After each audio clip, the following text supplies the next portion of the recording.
and his MLAs, his own MLAs, are really fed up with his administration, and that is why he made his resignations tenders to the honorable governors. This is what, and really it's like he reaps what he sows, and I think that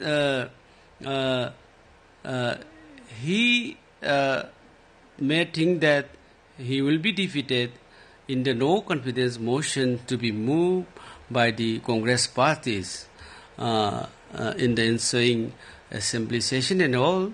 And also,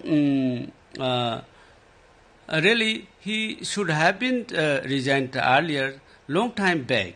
Even if it is belated, is a very good development. We think that this is the, even if it is belated, it is a good political development.